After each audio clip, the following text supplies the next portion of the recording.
veut. On ne choisit pas notre religion, mais c'est lui qui nous a choisis, alléluia. Donc il n'y a pas de choix personnel. Gloire au Seigneur. Alors c'est vrai qu'ils avaient tous un tribunal allant de la torture, de l'amende et de la condamnation à mort.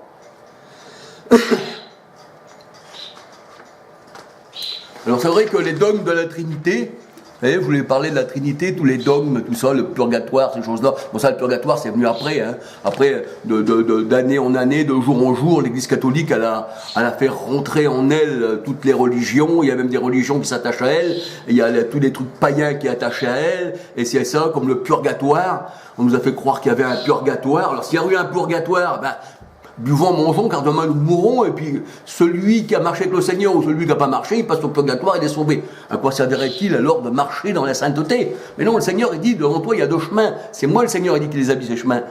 Voilà. Mais ces chemins-là, je te laisse encore un certain truc, voyez-vous, parce que le Seigneur nous laisse libre quand même. Il y en a 2, là, lesquels que tu vas choisir. Bien que le Seigneur nous l'a choisi avant la fondation du monde. Ouais, mais il nous laisse quand même libre. Alors, choisis la vie afin que tu vives. Mais là, tu as choisi la mort, parce que tu as choisi Constantin, le meurtrier de ton âme. Celui qui marche contre Dieu, qui a tué les véritables chrétiens, et qui s'est fait cette église catholique universelle, parce que c'est le monde, et que de cette église catholique est sorti le protestantisme. Elle a accouché, cette église catholique, eh bien, des mêmes, pour ça que la parole de Dieu, elle dit que ça, c'est des enfants de la chair. Et Adam n'a plus fait un homme à l'image de Dieu, mais Adam faisait une image à sa ressemblance. Eh bien, c'est pareil. Constantin a fait eh bien, des enfants protestants à sa ressemblance. Tout ça, c'est sorti de Rome, voyez-vous. Mais nous, on ne veut pas sortir de Rome. Eh bien, on est au Seigneur. Alléluia. Alors, c'est vrai que la parole de Dieu nous dit que quand les disciples sont venus, eh bien, les disciples ont évangélisé le monde entier. Eh oui, le Seigneur, il n'a pas attendu que nous soyons là pour évangéliser le monde entier. Même Matthieu 28, 19 nous dit, allez, faites de toutes les nations des disciples. Là, ils ont envoyé le Seigneur, de toutes les nations. Il n'a pas dit juste à Jérusalem, de toutes les nations. Donc, ils ont été dans le monde entier. Et c'est pour ça qu'à Timothée 3,16 nous dit, et sans contredit. Voyez-vous, parce qu'il y a des gens qui contredisent souvent la parole de Dieu. Mais là, le Seigneur a dit, et sans contredit, le mystère de la piété est grand, Dieu a été manifesté en chair, justifié par l'Esprit, vu des anges, prêché aux nations au nom du Christ. Dans le monde entier et élevé dans la gloire. Et la parole de Dieu nous dit que la voix des apôtres est allée jusqu'aux extrémités de la terre. Romains 10, 18. La voix des apôtres est allée jusqu'aux extrémités de la terre. Mais au nom du Christ, au nom de Jésus-Christ, alléluia. Paul disait, j'ai évangélisé avec des prodiges et avec la puissance de Dieu depuis Jérusalem. Là, Paul dit pas, il dit pas, j'ai évangélisé avec la puissance de Dieu depuis Rome, comme si que ça sortait de Rome. Non, il dit depuis Jérusalem et dans les territoires païens. Alors, bien sûr, c'est écrit dans la parole de Dieu, c'est pas moi qui le dis, c'est dans Romains 15, verset 19-20. Romains 15, verset 19-20. Alléluia. Paul n'a pas dit que c'était depuis Rome. Mais la parole de Dieu nous dit que le salut vient des Juifs. C'est pour ça que Paul, il a évangélé depuis Jérusalem, puisque le salut vient des Juifs. C'est de là-bas que ça va sortir. Et la parole de Dieu nous dit que le salut vient des Juifs, Jean 4, 22, et que le vrai fondement des apôtres, eh bien, c'est Israël. Le vrai fondement des apôtres, c'est pas Rome. Les apôtres n'avaient pas leur doctrine de Rome. Ils l'avaient, eh bien, sur le fondement des prophètes, qui c'est Israël. Alléluia. Alors, on voit ça dans la parole du Seigneur, dans Éphésiens 2, versets 11 à 22. Éphésiens 2, versets 11 à 22. C'est pour ça que la parole de Dieu nous dit, car de Sion, c'est-à-dire de Jérusalem, sortira la loi, car de Sion sortira la loi, et de Jérusalem la parole de l'Éternel. Voyez-vous, c'est de Jérusalem que sort la parole de l'Éternel. Ésaïe 2, verset 3. Ça ne vient pas de Constantin. Il n'y a rien à voir. Vous êtes perdus. Ah oui, Constantin, il n'y a rien à voir avec la parole de Dieu. C'est un ennemi de Dieu, un ennemi des disciples. C'est le monde. Ça n'a rien à voir. C'est ténébreux. Même si on plonge nos yeux, on ne peut rien voir. C'est les ténèbres. Tandis que la lumière de Dieu, elle, on voit tout. Le Seigneur est une lumière sur notre chemin. On voit, il nous éclaire. Alléluia. Et on marche comme des enfants. Ce qu'on ne savait pas il y a quelque temps, maintenant on le sait, alléluia. Et on va de progrès en progrès. Et ce qu'on a appris, un peu comme Paul, des pharisiens, on le rejette. Des fois on en parle un peu parce qu'on est encore un peu là-dedans. Mais c'est pas bon parce qu'on n'a tellement pas été appris que ça nous vient subitement. Mais qu'est-ce que j'ai dit? Mais je n'aurais pas dû dire ça. Parce que ça, c'est pas de Dieu, alléluia. Et où? Et oui. Alors, vous savez que le pape Jean-Paul II, il travaillait dans l'armée hitlérienne pendant la guerre. Oui, dans l'armée hitlérienne. Pendant la guerre, il faisait du gaz Zyklon pour gazer les tziganes, les voyageurs. Le pape Jean-Paul II, dans la doctrine que vous défendez, eh bien, il gazait les juifs et les voyageurs avec ce gaz. Et lui, Jean-Paul II, il faisait du gaz. Et d'ailleurs, c'est pas dur à trouver non plus. Vous regardez sur Internet, Jean-Paul II et le gaz Zyklon. Voyez-vous? Ça, c'est Constantin. Mais les gens, ils ont l'habitude de choisir toujours ceux qui leur font du mal. Regardez, Barabbas, c'était qui? C'était un meurtrier, un assassin. Qui voulez-vous que je vous relâche? Jésus ou Barabbas? Crucifie-le. On ne veut pas qu'il règne sur nous, ce Jésus. Lâchez Barabbas. Bar-Abbas. Bar veut dire fils, Abbas, père, fils du père. Ah oui, fils du père charnel. Mais quand on regarde, encore, là on voit que ces pharisiens, symboles de toutes les fausses religions, eh bien ils ne voulaient pas que Jésus règne sur eux. Ils disaient, nous on n'a que roi que César. Mais César avait envahi leur pays. Ils étaient esclaves. Les gens aujourd'hui, ils aiment le bâton par lequel on leur casse le dos. J'ai regardé l'autre jour, mais je me dis, le monde il est quand même bizarre. Je regardais Mesrine, l'ennemi public numéro 1 à l'époque. Ils l'ont mis au tribunal. Mais quelques temps après, j'ai regardé, quand j'étais à Leclerc, dans les trucs des livres, tout ça, je suis tombé sur des livres. C'était des livres pour les enfants. C'était la vie de Mesrine, en dessin animé. Regardez comment que les gens, ils aiment ces gens-là. Regardez un peu toute la pédophilie qui se passe dans ces fausses églises. Comment que les gens, ils donnent leurs enfants. Ils les aiment, ils les défendent. Voyez-vous? Il est défendu, le méchant. Parce que le Seigneur, il dit dans sa parole, le monde aime ce qui est à lui. Mais le Seigneur, il dit, vous serez haïs du monde. Et le Seigneur, il dit, le monde écoute ce que le monde leur dit. Tous ces faux prophètes, tous ces faux pasteurs sont écoutés, il y a une foule derrière. Mais même des fois, ils ne sont même pas écoutés parce que les gens sont là juste pour s'amuser, être entre eux. C'est une chaleur humaine, c'est une chaleur charnelle. Qu'est-ce que ça me donnerait, moi, d'être dans un troupeau qui va à la mort? Même s'il est en grand nombre. Ça me donne rien.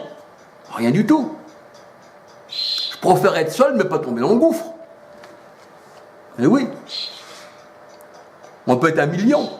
Alors il y en a qui me disent, mais oui, mais alors toi, ta doctrine, là, vous êtes pas beaucoup à parler comme ça. Ah ben, juste ce que tu me dis là, ça me réjouit. Parce que ça prouve que je suis au Seigneur. Parce que ça prouve que j'ai trouvé la petite porte. Parce que le Seigneur a dit, ils sont en foule dans la maison de la grande prostituée. Pardon. Jérémie 5,7, ils sont en foule. Le Seigneur a dit que le royaume des cieux, c'est une petite porte, qu'il faut s'efforcer. Et il y en a peu qui la trouvent, cette petite porte. Voyez-vous? Alors on s'efforce. Parce que le royaume de Dieu, il doit être forcé, on doit le vouloir aussi, malgré qu'on est élu avant la fondation du monde. Voyez-vous? On doit le vouloir aussi. Plaire à notre Seigneur. Alors on s'efforce d'entrer par la petite porte. Moi aussi, j'aurais bien avoir une grande foule autour de moi, pour parler, pour m'amuser, tout ça. Et oui, ça serait bien. Les réjouissances, les grillades, les machins comme ça, c'est bien. Ah oui, bah, ça c'est certain. Mais ça c'est pour un temps, la compagnie. Le temps est court, la vie est courte. Si tu crois que tu t'amuses aujourd'hui, c'est pour ça que la parole de Dieu, elle dit, voilà jeune homme, fais selon ton cœur, amuse-toi. Mais sache qu'il y a un temps pour toute chose. Un temps pour lever la main, un temps pour la baisser, un temps pour pas comprendre, un temps pour être dans l'erreur, et un temps pour être dans la vérité. Un temps pour marcher contre le Seigneur, un peu comme Saul de Tarse, puis un temps pour marcher avec lui, alléluia. Mais je préfère marcher avec le Seigneur seul, comme Élie le prophète, il était contre les 400 prophètes de Baal, que de marcher avec les 400 prophètes de Baal et puis être perdu. Eh oui. Eh oui. Si vous marchez avec une grande foule, si ça vous réjouit le cœur, sachez que un jour ou l'autre, votre vie va s'arrêter sur terre. Et il est réservé à l'homme de mourir, ensuite il y a le jugement. Ça sera là le jugement, parce que vous n'avez pas écouté la parole du Seigneur. Il faut sortir de tout ce qui n'est pas la gloire de Dieu. Ah, c'est sûr, il y en a qui rient en ce moment. Le Seigneur dit, vous qui riez aujourd'hui, demain, vous allez pleurer. Mais vous qui pleurez aujourd'hui, parce qu'on vous rejette dans le monde, vous allez être dans la joie, alléluia. Vous savez, on prend Moïse, la parole de Dieu nous dit que Moïse, il était considéré comme un prince en Égypte. Et la parole de Dieu le dit, Moïse, il n'a pas regardé de rejeter tout ce qui était de l'Égypte parce que ses yeux étaient plus loin, il était sur Christ. Voyez-vous, dans ce monde-là, il peut y avoir des choses. Mais si votre vue, elle est sur le monde, vous allez mourir. Mais si votre vue, elle est plus loin que le monde, vous allez vivre. Parce qu'on voit plus loin avec les yeux spirituels, non avec les yeux charnels. Alléluia. Détournez-vous des idoles. Détournez-vous des sectes. Détournez-vous de ceux qui vous emmènent à la mort. Marchez. Sondez les Écritures. Le Seigneur va vous éclairer. Alléluia. Tant que vous êtes dans des sectes, eh bien, vous aurez l'esprit de la secte sur vous. Il faut sortir. Il faut vous efforcer. Et une fois qu'on s'est efforcé, qu'on est sorti, Seigneur, que dois-je faire, disait Saul.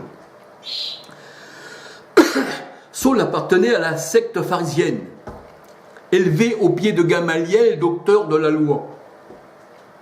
Je dirais de la loi charnelle, parce que la loi, la parole de Dieu nous dit qu'elle a été donnée pour les profanes, pour les idolâtres, pour les menteurs, les parjures, les homosexuels. 1 Timothée 1, 9, 10. C'est moi qui le dis. Et Jésus appelait la loi des Juifs, la loi de Moïse. Eh bien, il ne disait pas aux Juifs, il est écrit dans ma loi, mais il est écrit dans votre loi. Voyez-vous ? C'était pas la loi du Christ, ça, la loi pour les homosexuels. Il n'était pas homosexuel, le Seigneur. Il n'était pas idolâtre, le Seigneur. Mais ça, c'était pour les Juifs.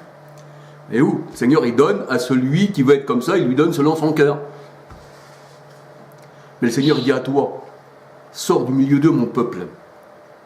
Je te donne une richesse que le monde ne connaît pas.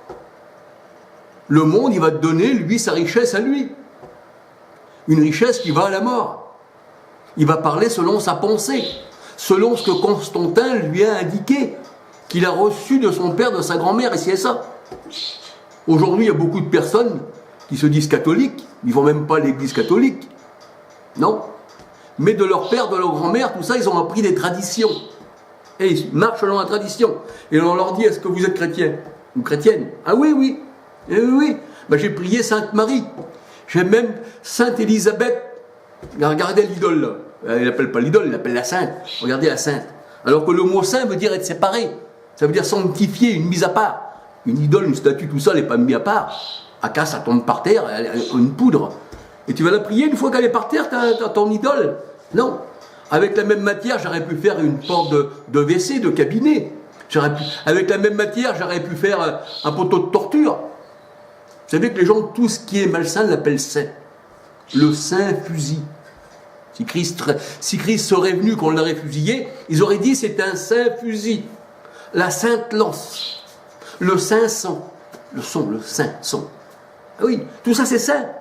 Le saint fromage. Parce qu'il y a le saint nectaire, c'est un fromage, mais il est écrit saint nectaire. Ça, c'est encore un curé qui a mis sa marque sur le fromage. Le Saint-Émilion, c'est sur le vin. Tout est saint. Ah oui. C'est pour ça que le Seigneur a dit, si tu ne fais pas de distinction entre ce qui est saint et ce qui est malsain, alors je te vomirai de ma bouche. Si tu penses que le vin, où il y a la sainte lance, ou alors la sainte croix, qui était un poteau de torture par laquelle Jésus a vaincu, il a vaincu la mort, eh bien tu ne seras pas sauvé. Parce que tu as appelé les choses du monde qu'ils étaient saintes. La seule chose qui est sainte, le Seigneur a dit, je suis le saint au milieu de toi. Il n'a pas dit, je suis les saints, comme s'il y en avait trois. Il a dit, je suis le saint au milieu de toi. Je suis le saint d'Israël.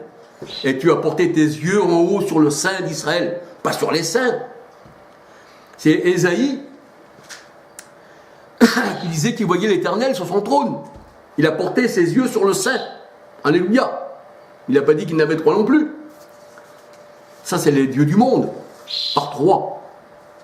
Les statues romaines, voici, vous voyez les statues romaines, eh bien c'est 3. Et 3, c'est 1, 2, 3. Et là, vous voyez, c'est la pyramide, c'est le soleil, c'est Pharaon, c'est le signe du monde, c'est le signe franc-maçonnique, c'est le signe aussi protestant, c'est le signe aussi de Rome. Et ce triangle, vous le retrouvez à la pointe eh bien, des pyramides. Vous le retrouvez aussi sur les obélix, comme il y a à Rome. Et oui, ces 2 obélix-là, qui représentent le soleil, eh bien, on retrouve aussi ces obélix-là en forme de clocher sur les soi-disant bâtiments catholiques qu'ils appellent église. Alors que l'église, c'est les membres, c'est les gens qui sont à l'intérieur, c'est pas le bâtiment. Quand Jésus dit qu'il a pris son église, il n'est pas venu chercher un bâtiment catholique, fait par des pierres selon l'imagination des hommes. Le Seigneur Jésus-Christ, eh bien, il nous considère, lui, comme des pierres vivantes, par laquelle tout l'édifice, par le ciment de l'esprit, tient ensemble. Et Christ est la pierre angulaire.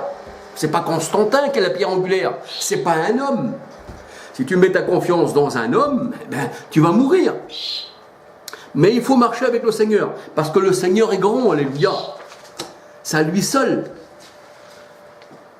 Si le salut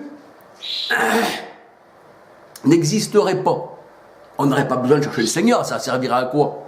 Et si Dieu n'existe pas, comme Paul le dit, buvons, mangeons, car demain nous mourrons. Et on serait les plus malheureux des hommes, parce qu'on se donnerait une peine aujourd'hui, alors qu'il n'y a pas besoin de peine. Mais je veux dire par là, c'est eux les disciples qui se sont donné de la peine. Nous aujourd'hui, on est dans le repos. Mais aujourd'hui, on se donnera encore une peine à chercher notre salut. Ben oui. En fait, il n'y aurait rien derrière tout ça. Mais le Seigneur dit, sache que derrière tout ça, eh bien, arrive le jugement. Mais il n'y a plus de jugement pour ceux qui sont en Christ, alléluia. Donc le jugement, c'est vrai, il est pour ceux eh bien, qui sont rattachés aux sectes, ceux qui sont rattachés à Rome, ceux qui sont rattachés aux bouddhistes, ceux qui sont rattachés aux moines, aux chamoines, aux prélats, aux excellences, aux monseigneurs. Et tous ces gens-là, ben, le Seigneur, il dit, ils aiment bien qu'on les appelle rabbis. Rabbi qui veut dire maître. Ah ben là, les gens sont contents qu'on les appelle maîtres. Mais le Seigneur, il dit, quand on vous appelle sur terre, personne, père. Et qu'est-ce qu'il fait, Rome? Ben, il se fait appeler père. Les curés se font appeler père. Et lui, le pape, vu qu'il est au-dessus de tous, c'est le très, comme le très haut, le très saint père. Lui, c'est le très saint. Souverain pontife. Pontife, ça veut dire, il y a le mot pont dans pontife. C'est celui qui fait passer le pont. Le mot pontife, ça veut dire ça. C'est celui qui donne accès à la divinité. C'est le souverain pontife. Le pape se dit vicaire du Christ, qui veut dire remplaçant. Et dans Hébreux 7, 24, la parole de Dieu nous dit que Christ a un ministère irremplaçable. On ne peut pas le remplacer, le Seigneur. Il est souverain sacrificateur pour toujours, selon l'ordre de Melchisedec. Donc, allez remplacer le Christ. Ça, c'est se mettre au-dessus de Dieu et dire « je serai Dieu ». Et même le Seigneur ne se faisait pas porter comme le pape. Mais le pape, il se fait porter, eh bien, comme les gens du monde. Tous les gens du monde, les rois, comme Louis-Philippe, tout ça, eh bien, vous les voyez, avant, il y avait une petite guitoune tenue avec 4 poteaux, là, on voyait les coureurs devant, et qui criaient « laissez place au roi ». Ben là, c'est exactement pareil. Mais ça, c'est le roi de ce monde. Et notre roi à nous, il est céleste. Il ne fait pas partie du monde. Et nous non plus, on ne fait pas partie du monde. Alléluia. Alors là, je vous parle en ce moment. Prenez conscience. Parce que les gens ne prennent pas conscience de vous. Ça rentre d'une oreille, ça sort de l'autre. Prenez conscience. Il en va de votre salut personnel. Après ça, c'est pour l'éternité. Loin de Dieu. Le Seigneur a dit, vous saurez ce que c'est d'être séparé de ma face. Et oui, la face de Dieu, c'est quelque chose. La face de Dieu, c'est l'Esprit Saint. Alléluia. C'est écrit dans la parole de Dieu. La face de Dieu, c'est l'Esprit Saint. Et quand on n'a plus la face de Dieu, quand on n'a plus l'Esprit Saint de Dieu, eh bien la parole de Dieu nous dit dans Romains 8, 9, celui qui n'a pas l'Esprit de Christ ne l'appartient pas. Et si tu n'appartiens pas à Christ, eh bien les ténèbres te sont réservées pour l'éternité. La souffrance, c'est réservé pour toujours. Donc il faut faire un choix. Même si tu parles bien de la Trinité catholique, même si tu as un beau discours parmi les gens, ce discours-là ne va pas te sauver. Il t'enfonce plutôt parce que tu te dis contre la parole de Dieu qui est la véritable écriture. Et tous ceux qui écoutent, même s'ils applaudissent, même si c'est beau, même si les chants sont beaux, c'est pas un chant qui va te sauver. C'est le Seigneur qui sauve. Alléluia. Il faut se mettre à part pour le Seigneur. C'est une mise à part. C'est ça le mot saint. Le mot saint, ça veut dire être séparé des choses du monde pour pouvoir mieux s'assimiler dans les choses spirituelles. Quand on est dans le monde, on ne peut pas penser au Seigneur, parce que le monde s'agite autour de nous et on a les yeux sur le monde. C'est pour ça que le Seigneur dit, rentre dans ta chambre. Quand tu pries, rentre en toi et sépare-toi dans ta chambre et pense à moi. Sois en communion, mais on est toujours en communion avec le Seigneur, parce que le Seigneur, il le dit dans sa parole. Hein, il le dit, celui qui s'attache au Seigneur est avec lui un seul esprit. Donc on est toujours en communion avec lui. Nous, on ne dit pas qu'il est parti, on dit qu'il est en nous. On dit que notre corps, à nous, c'est le temple du Saint-Esprit, qui est l'Esprit du Christ. Romains 8,9, celui qui n'a pas l'Esprit du Christ, celui qui n'a pas l'Esprit du Christ ne lui appartient pas. Romains 8,9. Alors on dit qu'il est en nous, un peu comme Paul disait, ce n'est plus moi qui vis, c'est Christ qui vit en moi. Je ne dis pas que Christ est parti, qu'il va revenir. Il y a quelqu'un qui n'est jamais parti, il ne peut pas revenir. Voyez-vous? Et les gens ils disent, il est parti, il reviendra un jour. Eh oui, mais s'il est parti, tu es donc seul. Et si tu es seul avec ta chair, avec tes pensées charnelles, avec ta doctrine charnelle, avec un chemin ténébreux, tu es dans les ténèbres, tu n'es pas éclairé.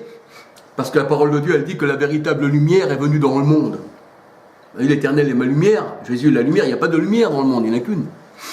Jean 1 à 14. La véritable lumière est venue dans le monde, mais les hommes ont préféré les ténèbres.